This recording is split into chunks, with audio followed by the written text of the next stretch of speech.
Está no ar o episódio 49 do podcast Conexão ad Unicamp. Esse episódio foi gravado no dia 24 de novembro, no auditório da Unicamp. Você poderá acompanhar esse e outros episódios do podcast pelo canal oficial da Unicamp no YouTube ou, se preferir, nas principais plataformas do gênero, Spotify, Apple Podcast ou Google Podcast. No episódio de hoje, o nosso tema é a inteligência artificial e democracia. Inteligência artificial é um tema que está aí na ordem do dia, mas, na verdade, não é de hoje que a ficção científica, o cinema hollywoodiano, eles trazem a inteligência artificial, robôs, ciborgues, nessas narrativas apocalípticas, né? Um futuro sombrio, onde máquinas dominam a humanidade, não é? Isso está no nosso inconsciente, de certa forma. Mas essa narrativa voltou com tudo agora, como se a gente estivesse mais do que nunca próximo do domínio da inteligência artificial. E durante as eleições de 2016 nos Estados Unidos, houve uma disseminação significativa de desinformação e notícias falsas nas redes sociais. Vocês se lembram disso, né? Essa estratégia usou mecanismos para confundir a opinião pública em plataformas de mídias sociais. Os bots, ou robôs, que são programas de computador projetado para imitar ou substituir as ações de um ser humano, executando tarefas automatizadas e repetitivas, desempenharam um papel na amplificação dessas informações. Então, no Brasil, igual nos Estados Unidos, nas últimas eleições a gente também viveu um aumento violento da propagação de notícias falsas e de desinformação. O cenário político brasileiro foi marcado por uma transmissão intensa de fake news, né, impulsionada em parte por esses bots nas redes sociais. E agora, recentemente, nas eleições da Argentina, houve uma disseminação violenta de estágios novos dessas fake news, que são as deepfakes, que a Nina, que sabe muito bem, vai falar para a gente sobre isso, né? Sim, e o uso de bots foi associado a estratégias de manipulação, com a criação de narrativas falsas, com disparos em massa de mensagens pelo WhatsApp, impactando diretamente na campanha eleitoral. Ou seja, o uso e abuso da inteligência artificial nos canais de comunicação já é um desafio para as democracias. Mas o fato é que a inteligência artificial já está entre nós há um bom tempo. Interage conosco já há muito tempo, né? Quando entramos na internet, fazemos compras, trocamos mensagens, enfim. E é sobre isso que nós vamos falar neste episódio do Conexão ad Unicamp. Eu sou Cristina Segato e, juntamente com meu colega Paulo Sanmartin, damos as boas-vindas aos nossos convidados, o professor Homes Attucks, engenheiro eletricista, docente na Faculdade de Engenharia Elétrica e de Computação da Unicamp, bolsista em produtividade e pesquisa pelo CNPq, e suas principais áreas de atuação são inteligência artificial e aprendizado de máquina, processamento de sinais, interfaces cérebro-computador, aspectos éticos da inteligência artificial e engenharia popular.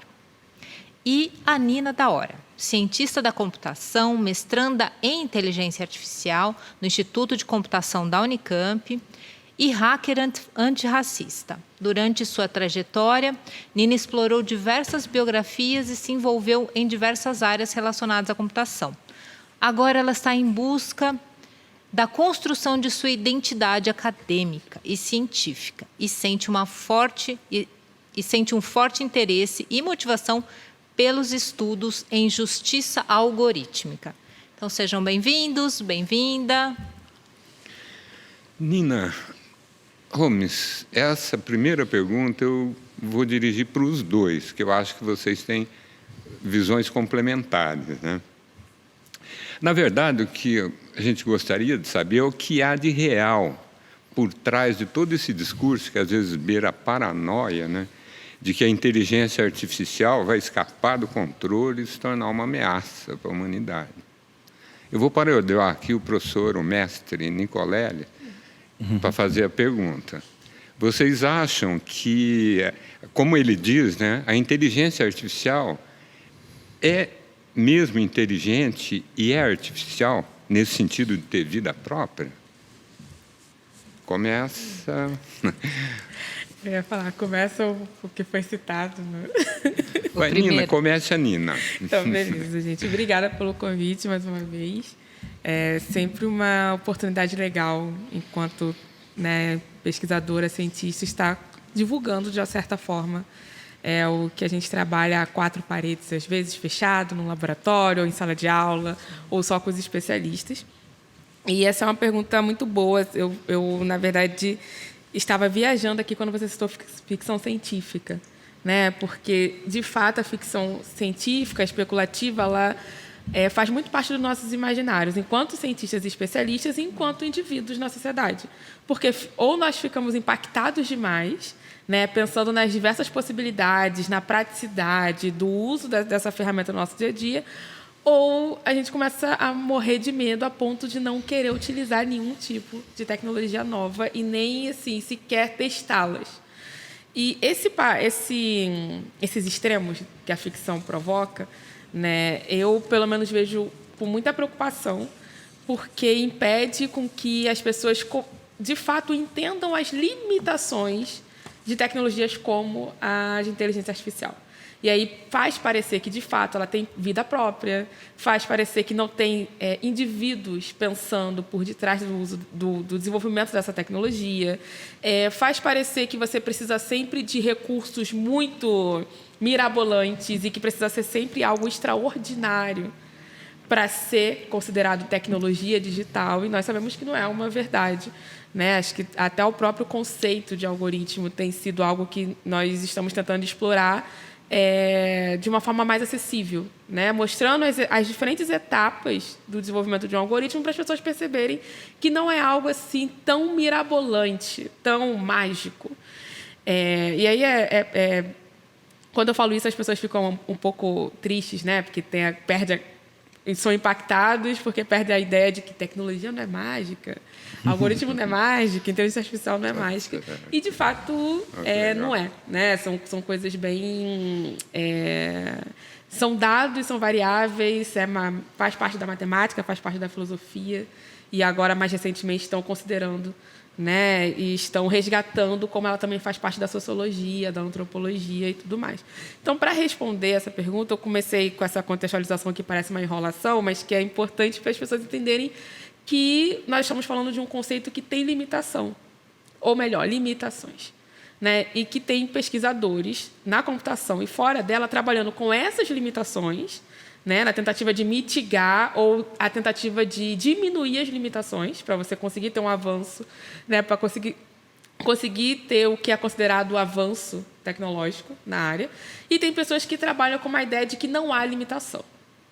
E essas pessoas, elas acabam incorporando muito do conceito da ficção científica, né, essa busca de que nós temos que viver como se estivéssemos dentro dos Jetsons. Eu sempre uso esse desenho, né? A galera fica falando assim, mas você nem assistia esse desenho, não era nem da sua época. Eu assisti no YouTube depois, galera. Tipo, sabe?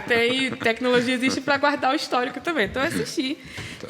Aí, toda vez que eu vejo uma nova discussão sobre ChatGPT ou sobre IA generativa, eu fico pensando, cara, os Jetsons, né? Tem episódios que eles não chegam a usar esses termos, mas que eles exploraram esse imaginário, né? Os carros voadores, que para o trânsito de São Paulo seria ótimo. Então, você tem várias ideias que são ideias que se assemelham muito mais a uma especulação, a um desejo, e não necessariamente a algo concreto. Então, eu começaria respondendo isso, assim, trazendo essa noção de que devemos diferenciar o que é o nosso desejo, sonho, tá? E tentativa do que é realidade.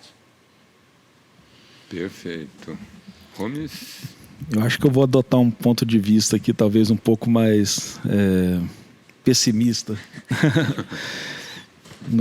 Mas não que eu ache que isso que eu vou comentar assim vá necessariamente ocorrer, né? Mas assim, acho que traz um contraponto, talvez, no sentido de algumas preocupações que surgem, né, também. Eu me lembro que quando surgiu a empresa DeepMind, né, que depois foi comprada pelo Google, e eles fizeram um sistema chamado AlphaZero, que era capaz de jogar vários jogos, inclusive xadrez, né? Mas ele usava aprendizado por reforço e o programa aprendia a jogar xadrez jogando contra si mesmo, né? Ele não tinha nenhum tipo de informação sobre estratégia introduzida por seres humanos, né? Apenas as regras do jogo, né, eram programadas para que você pudesse avaliar os movimentos válidos, e o programa ia interagindo com ele mesmo, e a rede neural que avaliava a posição ia sendo adaptada, né? E esse programa, em cerca de 9 horas, ele atingiu um nível do melhor programa que havia na época de xadrez convencional, o Stockfish, que já jogava num nível sobre-humano já, né? Um nível que os mestres, mesmo o Magnus Carlsen, um dos melhores jogadores humanos, com controle de tempo usual, não conseguem mais enfrentar as máquinas. Então a gente imagina, né, um computador em 9 horas, até menos, eles falaram que em 4 horas ele já tinha ultrapassado, né, o nível do Stockfish, aprendendo a partir, entre aspas, né, com muitas ressalvas, da sua experiência, né, e claro, tem o algoritmo de aprendizado por reforço, mas não tem nenhuma informação humana, né, sobre quais são os melhores lances, características da posição. Em 9 horas ele atingiu um nível sobre-humano, né? E então, se a gente e por que isso aconteceu nessa época agora, né? Porque a gente tem hardware para isso, né? E em várias aplicações a gente tem uma quantidade de dados sendo produzida, né, enorme, né? E então, assim, eu fico pensando se isso eventualmente se estender para a ciência, para outras áreas do conhecimento, né? Imagina aquilo que o ser humano leva uma vida para aprender e para dominar, uma máquina em poucas horas domina. E se isso for extensível no futuro para outras áreas, né? O que vai acontecer com o ser humano, né? E não só assim, numa própria questão de trabalho mesmo, questões de emprego, né? Questões diversas aí da vida humana, porque eu acho que também isso não vai diminuir o valor do ser humano, né? O ser humano, embora pensar e fazer ciência seja algo muito importante, nós temos outras questões existenciais aí, né? Então, um outro ponto que me chamou muita atenção foi o surgimento do ChatGPT, né? Um modelo de linguagem assim, que eu fiquei impressionado assim, quando eu usei a primeira vez ele conversando, tudo, programando, né? Você dá um esboço geral, ele gera um código de computador. Você fala, esboce o roteiro de um filme, tal, ele esboça. Tem algumas coisas que às vezes repetem, mas assim, a capacidade semântica que ele tem, né, de entender a linguagem e o contexto das palavras e interpretar, é algo assombroso.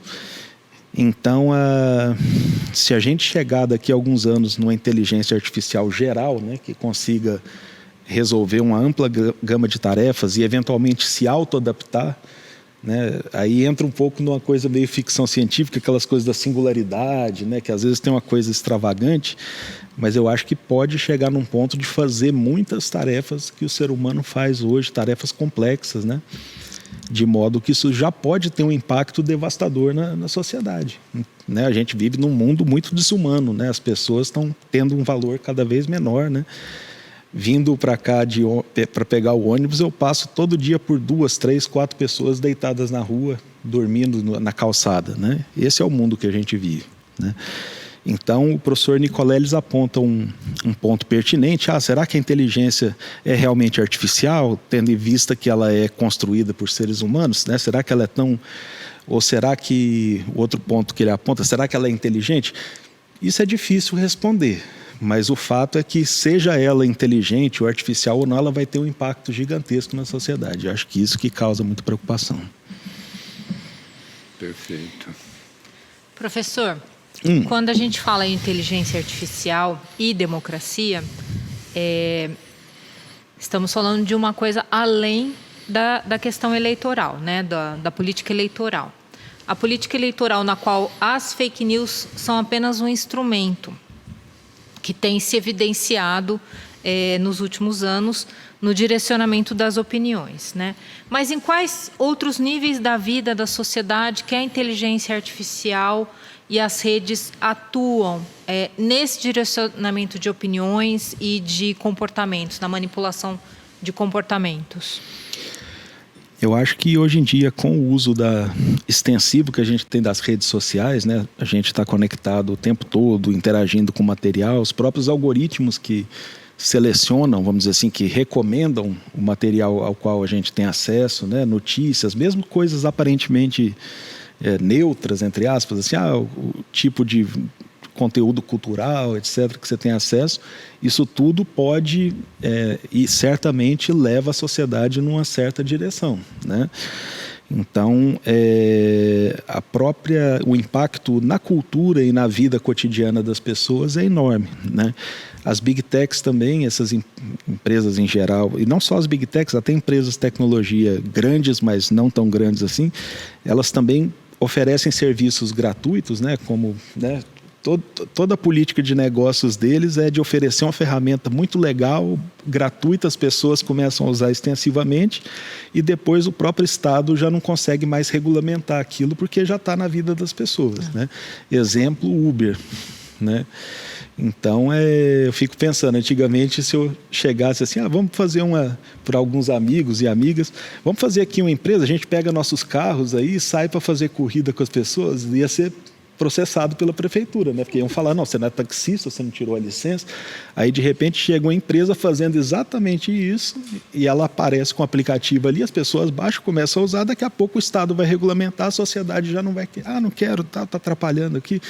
Então, isso é muito perigoso. Eles têm um modelo de negócio de realmente entrar mesmo na vida das pessoas. Né? E haja vista o termo, né, cunhado, uberização. Né? Uberização. Que realmente traduz isso que você... Pois é, Uber, iFood, são questões trabalhistas que surgem depois, mas são muito mais difíceis de resolver depois porque as coisas já estão consolidadas. Isso é caso pensado dessas empresas. Bom, aprofundando exatamente essa questão, eu vou perguntar para a Nina, mas eu gostaria que você respondesse depois também, Rony. Tá bom. Que é o seguinte, né? A gente vê as Big Techs, os Googles e tals da vida, eles têm milhares de cientistas trabalhando para eles 24 horas por dia e está muito além da tecnologia, de cientistas de tecnologia, mas cientistas da área de comportamento mesmo, antropologia, como a Nina citou e tal, né? Qual é o objetivo disso? É apenas comercial ou o que tem além disso? Nina. Pois é, pergunta super fácil, mas eu vou voltar um pouco atrás, assim. Você falou dos cientistas que estão trabalhando nessas empresas, né? Independente das áreas. Eu acho que tem uma questão que nós ainda não debatemos muito bem na ciência como um todo, que é a questão da ética. Né? Nós sabemos que tem a ética, por exemplo, você se forma em medicina, você faz um juramento, né? E tem vamos dizer assim, toda uma regulação que você precisa seguir, né? Não só para ter a sua carteirinha como médico, mas para a CRM, mas para você certificar de que você está trabalhando para proteger uma vida, estudando e trabalhando para proteger uma vida, e não para acabar com ela. Quando você se forma no direito, você também tem ali um certo tipo de juramento de que você vai sempre defender, né, os direitos de um indivíduo na sociedade. Quando nós vamos para áreas como da engenharia, da computação, o que você está defendendo quando você, né, termina a primeira formação? Porque a formação nunca acaba. Então, se você for perguntar para as pessoas, cada uma associa a algo individual. E não há uma visão de que, olha, existe uma responsabilidade coletiva, enquanto cientista da computação, enquanto engenheiro, do cálculo que eu estou fazendo, da ferramenta que eu estou desenvolvendo, da aula que eu estou dando como professor. Então, assim, até os professores, mesmo que sejam dessas áreas consideradas mais aplicadas, têm uma responsabilidade coletiva que nós não estamos conversando sobre isso. Assim, melhor dizendo, nós não estamos conversando com a devida importância. A conversa existe, mas é sempre por grupos e não das associações, da comunidade, do coletivo que faz parte dessa construção. Então, a ciência agora, está passando por um momento complexo, porque tudo isso se mistura com a inovação. Então, você desenvolve, coloca um aplicativo de Uber na rua de, sei lá, A99, ou de moto, de entrega como um todo, e diz que vai acelerar novos empregos, vai tornar mais fácil você conseguir o dinheiro da semana de pagar a conta, e tornar mais fácil a chegada da comida na sua casa, e você não vai discutir quem está desenvolvendo isso, a responsabilidade de quem desenvolve, a ética de quem desenvolve. E essas pessoas podem ter passado ou não pela comunidade científica, acadêmica.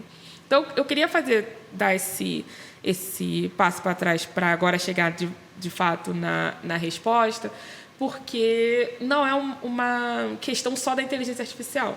Aí acaba que a inteligência artificial ela acumulou essas discussões que estavam sendo feitas de forma muito individualizadas, e aí nós chegamos aí agora em decisões algorítmicas que são pensadas por pessoas, tá? Então é importante colocar sempre as pessoas participando dessas decisões. Essas pessoas têm experiências de vida, experiências profissionais, têm um acúmulo aí do que ela acredita ser ou não.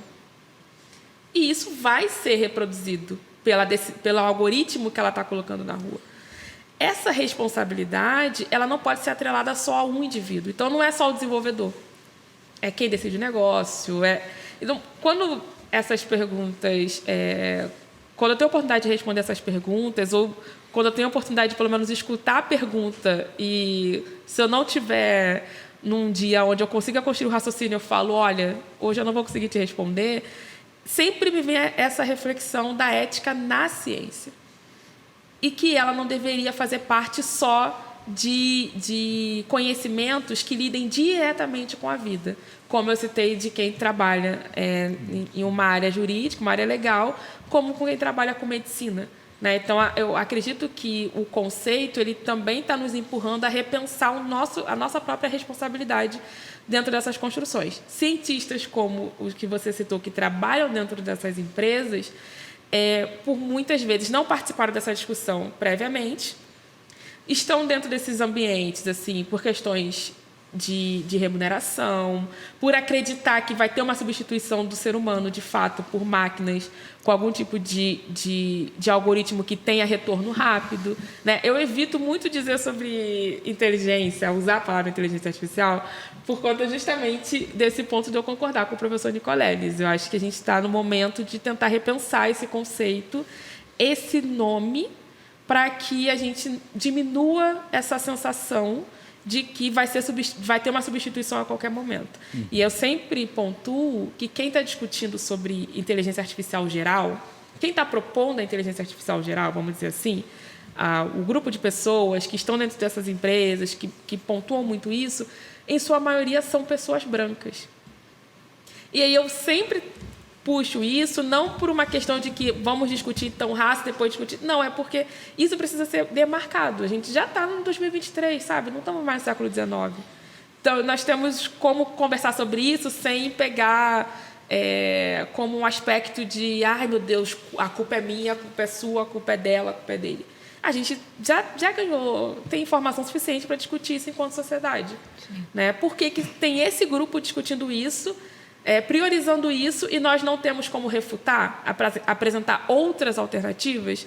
Então, eu sempre penso que... na verdade, eu espero que a gente continue tentando apresentar outras alternativas a essas ferramentas. Porque, de fato, a tecnologia não pode ser culpada, porque ela não é indivíduo, ela não toma decisão sozinha. Né? E nós estamos trabalhando para usar a tecnologia de forma positiva na sociedade. Perfeito. Homes, aí, seguindo nessa pergunta, né? Porque a questão é o seguinte, né? Como você disse, as redes sociais, tudo isso, tem permitido uma indução profunda, né? E quando a gente vê esses cientistas, por exemplo, da área de comportamento, ali dentro, estudando, qual que é o nível de manipulação mesmo de grupos ou mesmo de massas que esse nível de pesquisa leva e que pode levar? Eu acho que o potencial é enorme, assim, né? Porque se a gente se lembrar, eu não quero fazer nenhuma analogia, assim, no sentido da finalidade da coisa, né? Mas a propaganda, o uso da propaganda na política, propaganda num sentido de manipulação mesmo, né? A gente sabe que é muito antiga, tão antigo quanto a própria política, né? E a gente tem exemplos aí no começo do século XX, né? As máquinas de propaganda aí do fascismo, né? Do nazismo, que usaram instrumentos muito poderosos para a época, né? Eram instrumentos na época visuais, filmes, etc., que eram as mídias talvez mais vanguardistas, música, né? Para fazer uma coisa triunfalista, exaltar um certo conjunto de ideias aí, né? E depois, depois da Segunda Guerra Mundial, a gente teve essa grande explosão do marketing, né? do capitalismo buscando, né, desenvolver as vendas e atingir consumidores e públicos, e usando a TV, toda a publicidade, tudo isso se transformou num ramo próprio aí da propaganda e da administração, né? Então, disso a gente já vê como o processo capitalista está atrelado à propaganda, né? Está atrelado à necessidade de vender as coisas, né? As pessoas, hoje em dia, falam até que a gente tem que se vender, né? Você tem que saber se vender, tudo é nessa linguagem que existe hoje, né? Pois é. Essas ferramentas, a questão é que elas têm uma penetração assim, na vida das pessoas, e os comportamentos que a gente às vezes nem percebe, a gente está o tempo todo alimentando padrões de comportamento para esse algoritmo, né? Em algumas coisas, talvez os algoritmos nos conheçam melhor do que nós mesmos, né? Porque às vezes a gente não para pensar, nossa, que tipo será de música que eu ouvi mais no ano passado, tal. Você às vezes não tem essa noção, mas o algoritmo tem, sim, né? O Spotify sempre manda no final do ano, né? Tá aqui a sua playlist do ano. Então o que você mais ouviu. Turbinar o capitalismo de um jeito assustador, assim, né? As pessoas... O ser humano não é totalmente irracional, o ser humano é muito irracional também. Acho que a publicidade aprendeu a explorar isso de várias formas, né? Mas havia certos marcos legais que eram respeitados, né?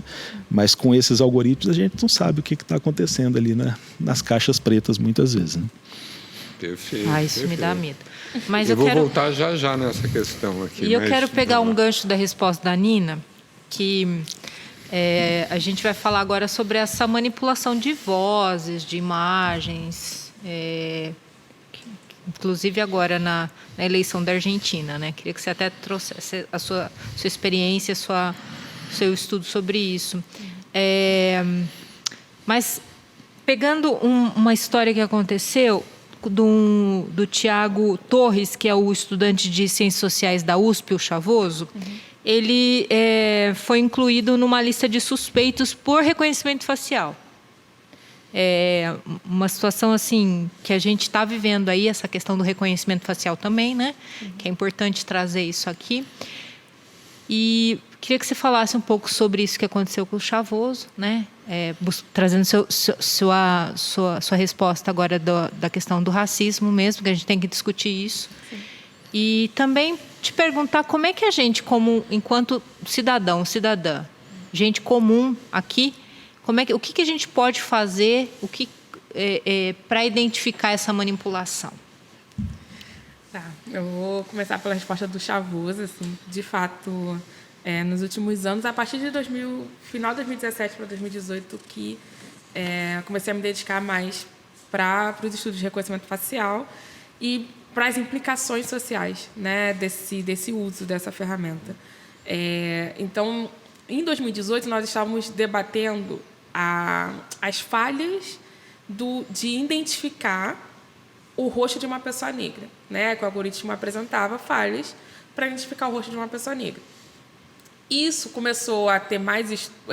os estudos que nós usamos aqui no Brasil nesse início foram estudos produzidos nos Estados Unidos, né, pela socióloga Ruha Benjamin. Aí a Joy Bulani, que é cientista da computação, estava lançando um estudo que se chama Gender Shades, que é um estudo que ela fez junto com a Timnit Gebru, que é um estudo que mostra as falhas de ferramentas de reconhecimento facial com mulheres, né? Então tinha ali tinha ali uma dificuldade de você conseguir identificar as mulheres nessas plataformas. Na época, as plataformas que elas fizeram o estudo foi da Amazon, da Microsoft e a terceira eu esqueci. A Microsoft abandonou a pesquisa de reconhecimento facial. A Amazon continua com uma biblioteca dedicada, né, a Amazon Recognition, uma biblioteca dedicada a esses estudos. E aí eu preciso dividir, eu estou trazendo esse contexto de 2018, porque foi pelo menos na minha perspectiva, foi um ano bem emblemático. Ou você parava para olhar isso que estava acontecendo, ou você deixava para lá e continuava vivendo. Quem parou para visualizar o que estava acontecendo, hoje não se surpreende com o fato disso estar sendo debatido a nível de legislação, porque acompanhou, né, como que isso foi surgindo em outros países, em outros contextos, depois que começaram a desenvolver partes de desenvolver bibliotecas, que começou a identificar as pessoas negras, o rosto de pessoas negras, começaram a apresentar as falhas na hora do reconhecimento. Então, tem algumas etapas, né? A primeira etapa de análise, né? Você está analisando o rosto, você quer saber se aquilo é um rosto, o que está numa fotografia, tá? Ou o que está numa imagem.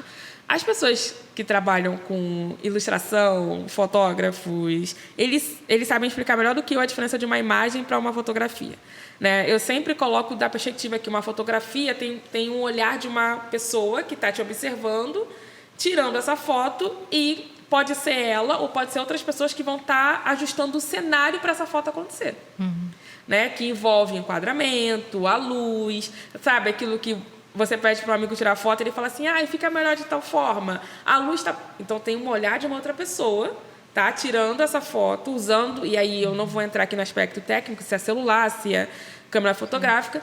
E a imagem, ela vem de produções diversas.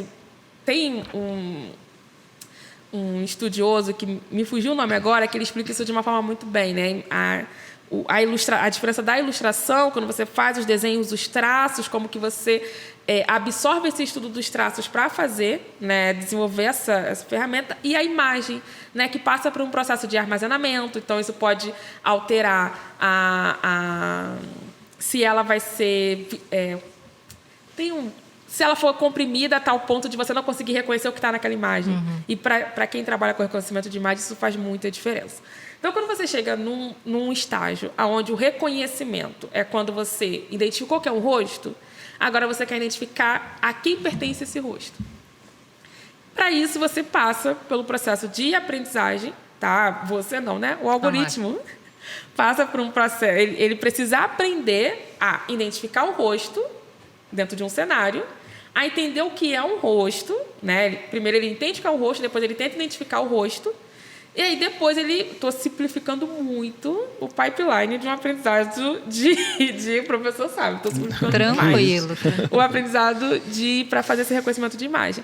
E aí depois você vai tentar fazer um match, né? E por isso a palavra reconhecimento, o match da foto que você, do rosto que você identificou naquela foto ou naquela imagem, com o que você tem na base de dados que foi utilizada para ele conseguir fazer ter essa compreensão.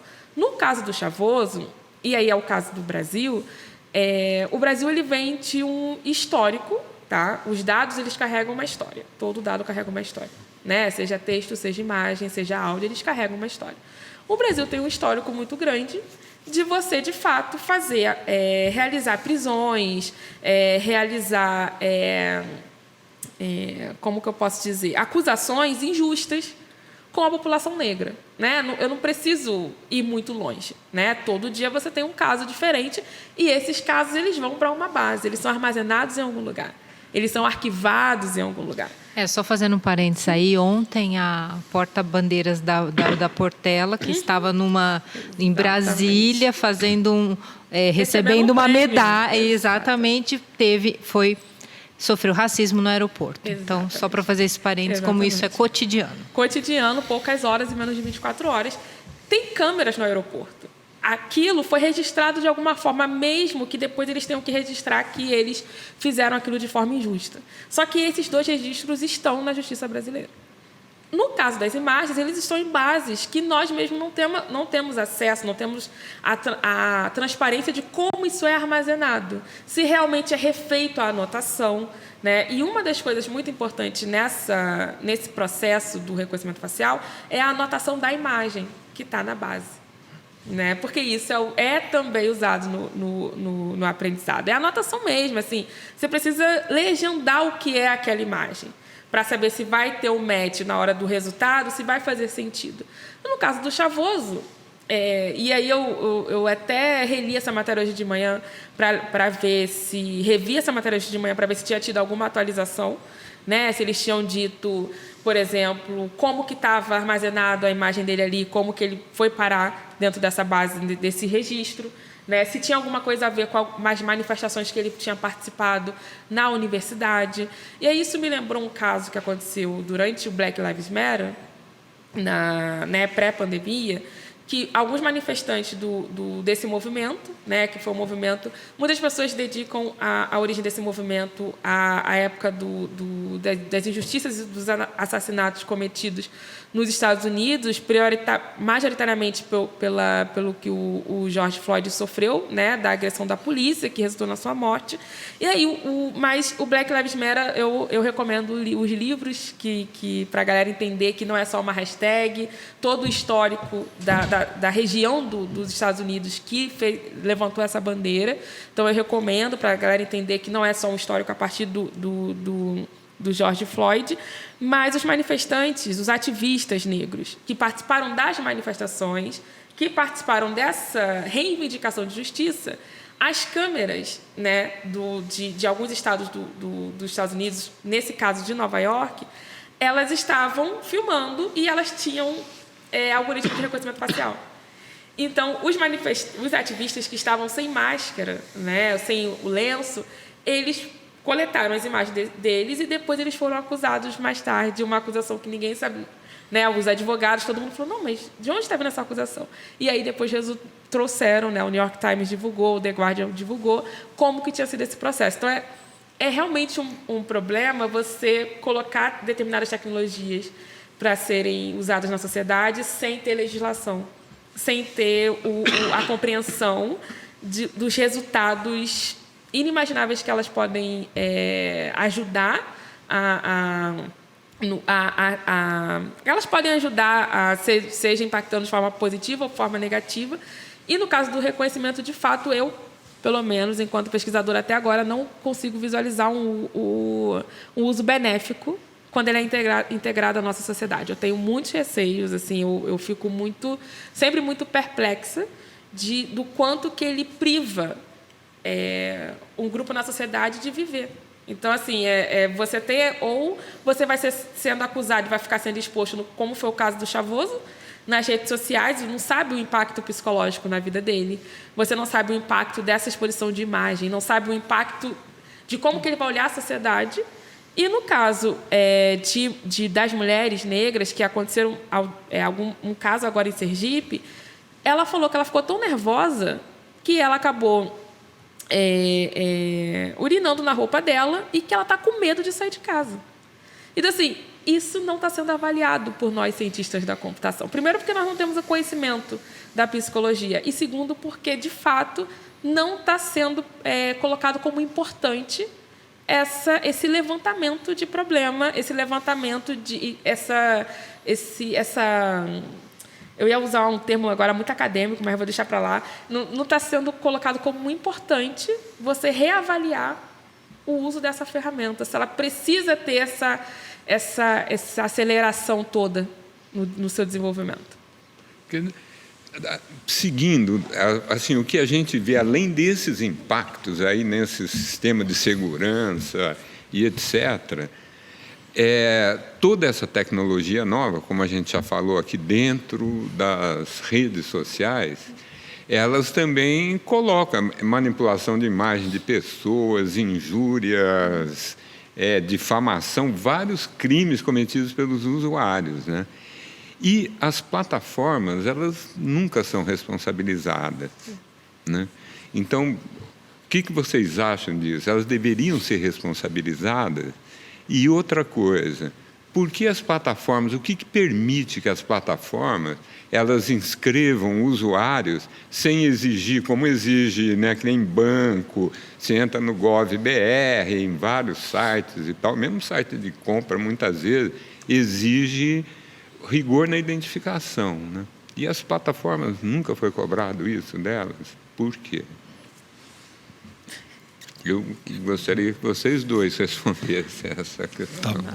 Só fazendo um parênteses aí também, li uma notícia na BBC esses dias que os jovens dos Estados Unidos, em alguns estados, estão processando a Meta por estarem viciados em redes sociais. Isso é uma discussão bem importante. Que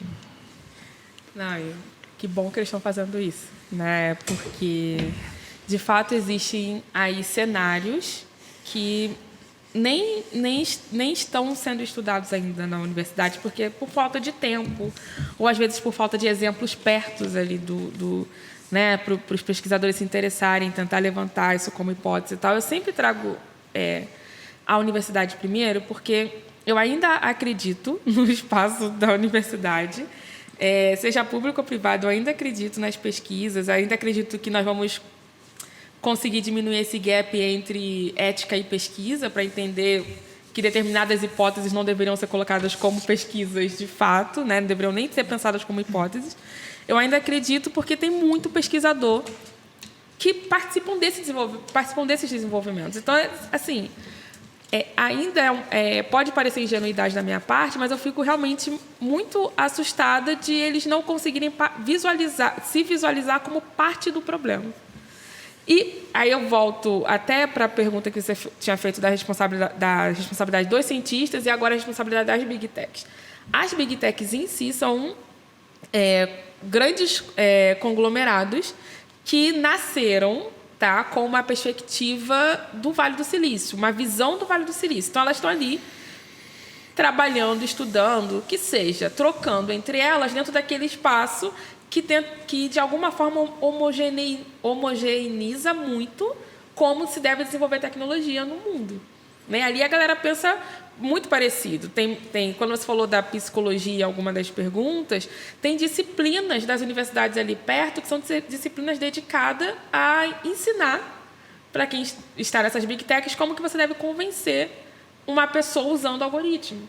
Como que você faz o marketing ali sem necessariamente você dizer que está fazendo marketing. Então, isso são estudos de anos que estão disponibilizados dentro desses espaços acadêmicos também. Então, além da responsabilidade das Big Techs, tem uma responsabilidade das universidades que dão abertura a esse tipo de estudo sem pensar em como ele vai impactar o resto da sociedade. E não tem como.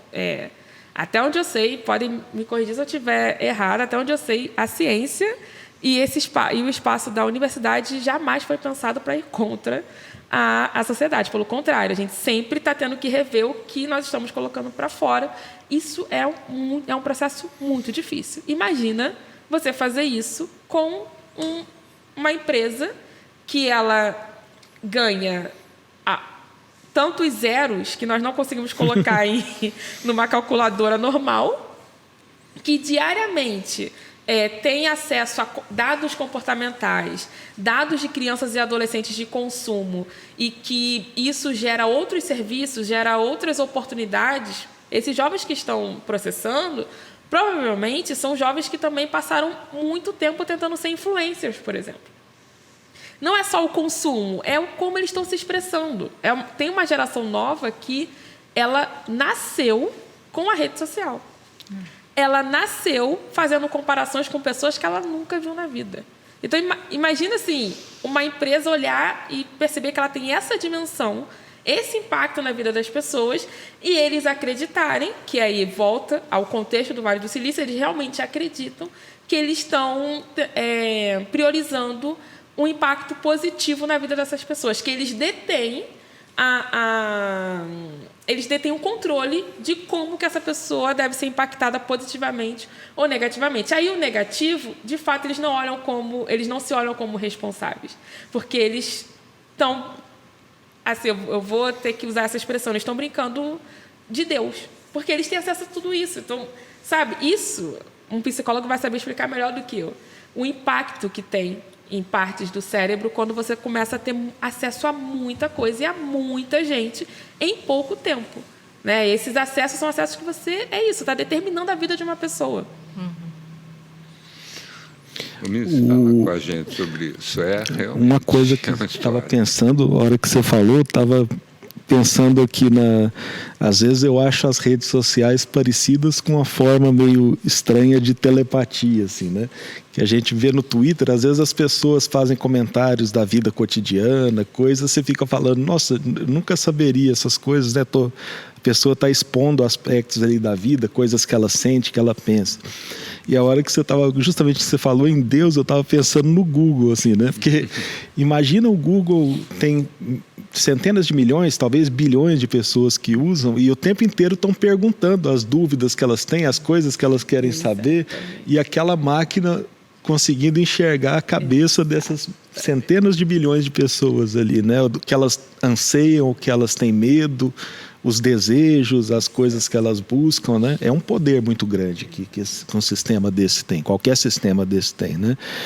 Então isso me impressiona muito. Um outro ponto que você perguntou também, por que elas não fazem um cadastro muito detalhado? Eu acho que é porque elas querem alcançar o máximo possível de pessoas. É parte da estratégia da empresa, né? Quanto mais gente tiver acesso, mais dados ela vai conseguir recolher, né? E o modelo de negócios deles é baseado em dados, né? Não lembro num dos filmes desses documentários, não lembro se foi o Dilema das Redes ou algum outro, que a pessoa falava, quando você não sabe o que é o produto, é porque você que é o produto, né? Que a gente fala, nossa, por que o Google dá o e-mail de graça? Por que o WhatsApp dá o aplicativo de graça? Porque no fundo nós somos parte do ciclo de negócio deles, né? E então acho que esse ponto é muito importante. E um ponto que também você perguntou desse deepfake é uma parte que eu acho que a Nina conhece melhor do que eu, a professora Sandra também trabalha bastante, que é a IA generativa, assim, né? Que são esses modelos de inteligência artificial que são capazes de, entre aspas, criar, né, conteúdo, né? A partir de uma base de imagens, por exemplo, você consegue fazer com que uma rede aprenda a gerar outras imagens verossímeis, né, consistentes com aquela base, né? Os modelos adversariais foram lá um marco importante nisso, né? Então, hoje em dia, a gente se aproxima realmente de uma situação em que você conseguiria gerar um vídeo comprometedor de um candidato, que seja bastante verossímil, né? Um áudio. Já estamos muito próximos disso, assim, né? E aí a sociedade vai ter que decidir como...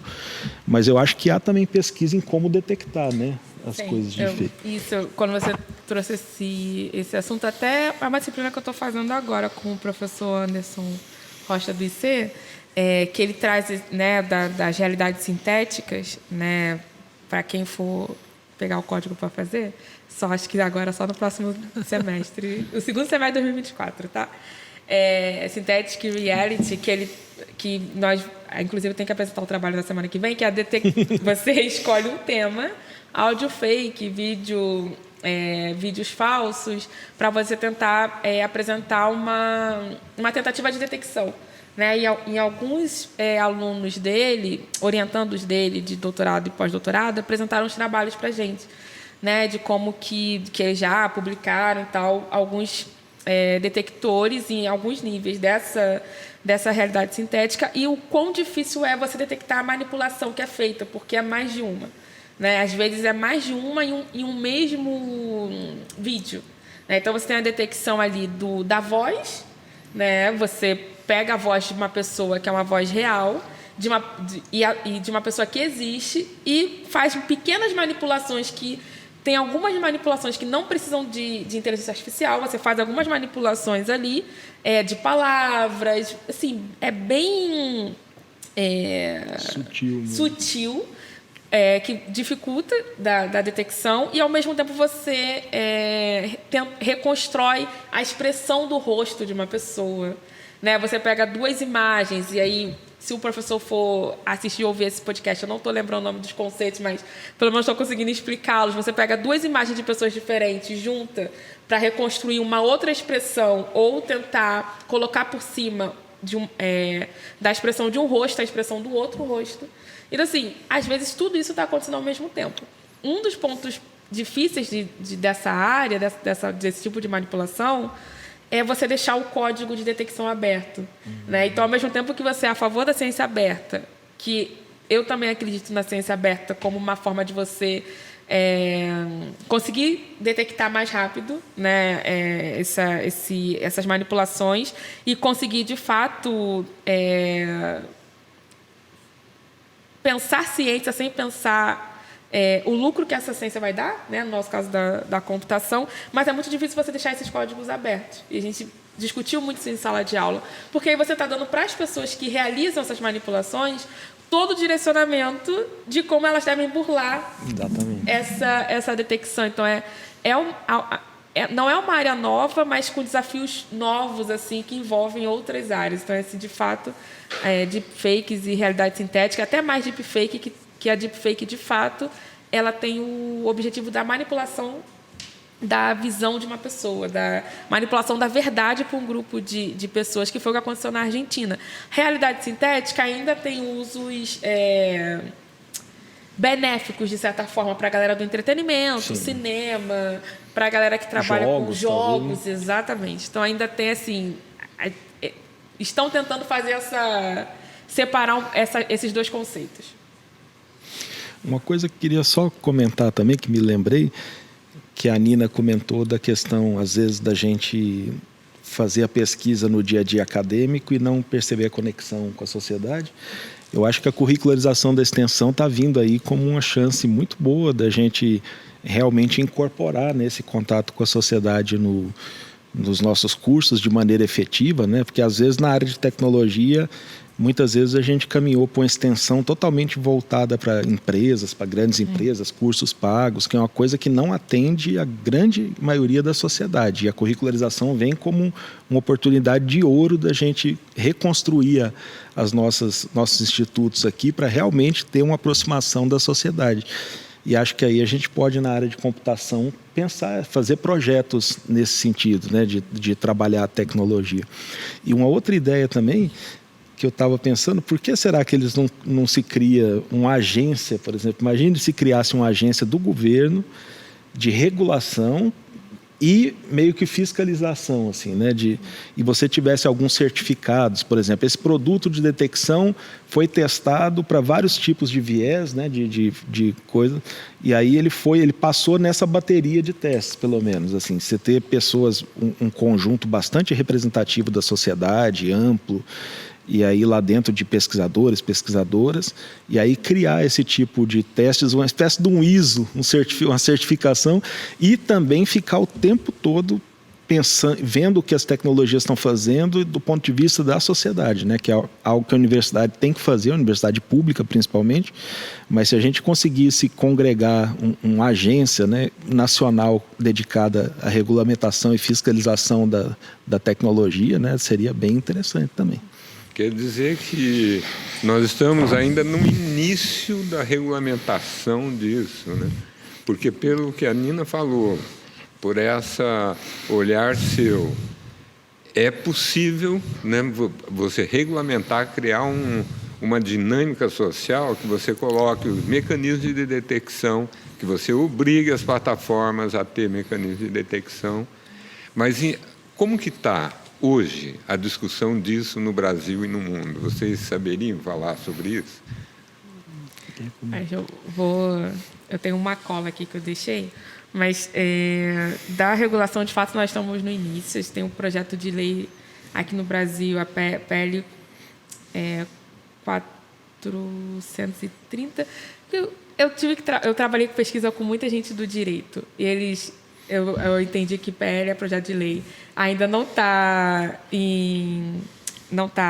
deferido, né? Não está funcionando como lei de fato, mas está em discussão. E acho que por conta dessa oportunidade que eu tive de trabalhar perto deles, entendi a importância de participar do projeto de lei enquanto ele está sendo debatido no Senado e na Câmara dos Deputados. Então, essa PL, que se chama Projeto de Lei das Fake News, PL das Fake News, foi proposto pelo deputado Orlando Silva, ela está em debate ainda, Tá? Agora teve uma pequena paralisação, eu não entendi muito bem porquê no último mês, acho que não sei se era recesso no STF, enfim. Mas é o projeto de lei que está tentando lidar com as fake news no Brasil. Tá? Tem uma... como é que eu só falo? Ela tem uma influência muito forte do Marco Civil da internet, de 2014, que, quando o Brasil se posicionou dessa forma e trouxe o Marco Civil, foi o momento que o Brasil foi visto como referência da governança da internet, pelas propostas de diferentes setores trabalhando, né, em prol de uma internet mais segura. E, em relação à inteligência artificial, tem o projeto de lei, que é um projeto de lei para regular a inteligência artificial, que ainda está em debate, Senado, se eu não me engano. Tá? Tudo isso que eu estou falando, esses projetos de lei estão abertos, você consegue participar das audiências públicas online, é só entrar no YouTube ou do Senado ou da Câmara. Tá? Eles estão tentando sempre convidar especialistas de diferentes áreas para participar desse debate, por mais que a gente ainda esteja incentivando a participação de mais pessoas que estão nas universidades. E fora do Brasil tem, além da GDPR, né, que foi uma das referências para a LGPD aqui no Brasil, ou, enfim, tem a mesma tentativa mesmo objetivo ali, vamos dizer, que fez com que dessas empresas mudassem o termo de privacidade delas.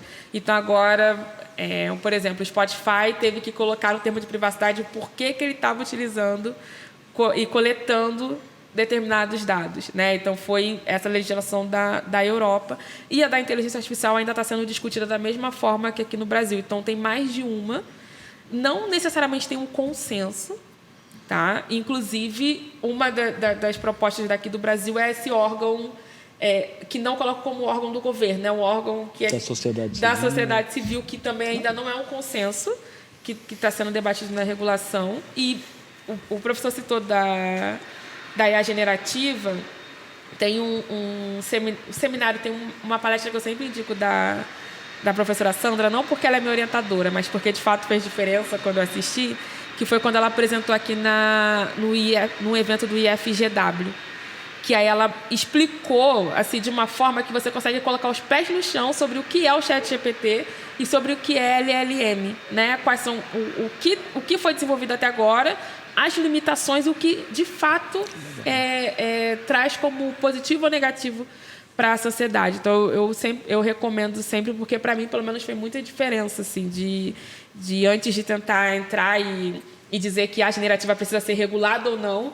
tentar entender o que é esse conceito e o que é LLM. Por que eu estou trazendo essa indicação de palestra? Porque, para as discussões de regulação, ainda está tendo muita dificuldade de concordar em regular algo que muita gente no Brasil não sabe o que é, e em relação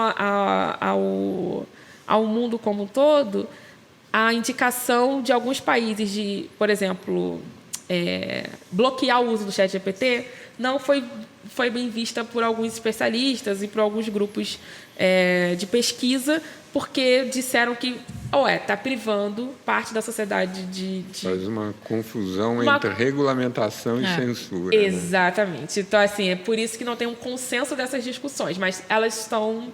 Em curso. Estão aí, estão em curso, estão em debate. E dá para participar, pelo menos online, delas.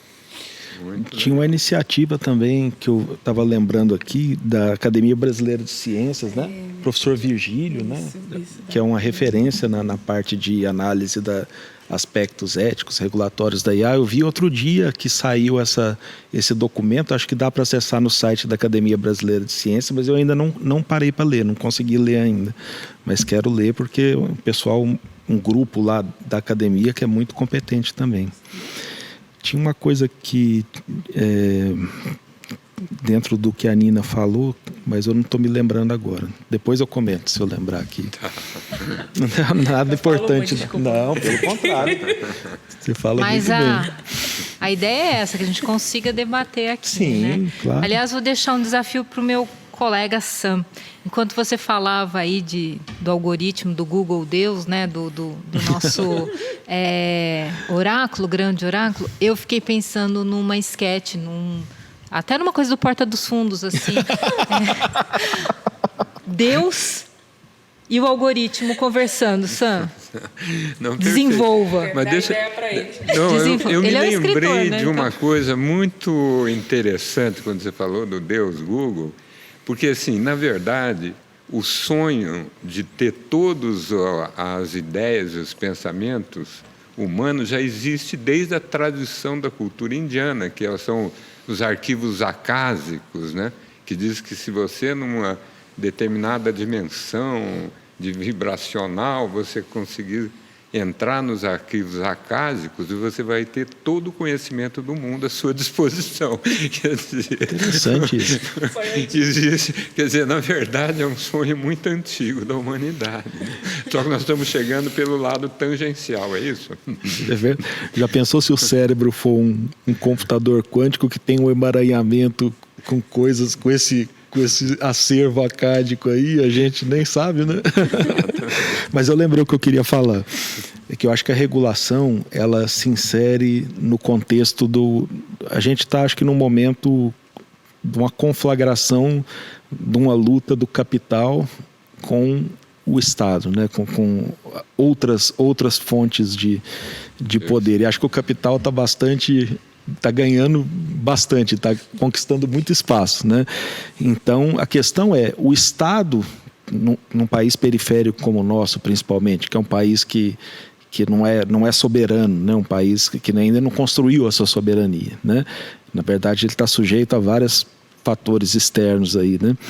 Será que o governo nosso tem poder para frear essas big techs? Porque você fazer leis...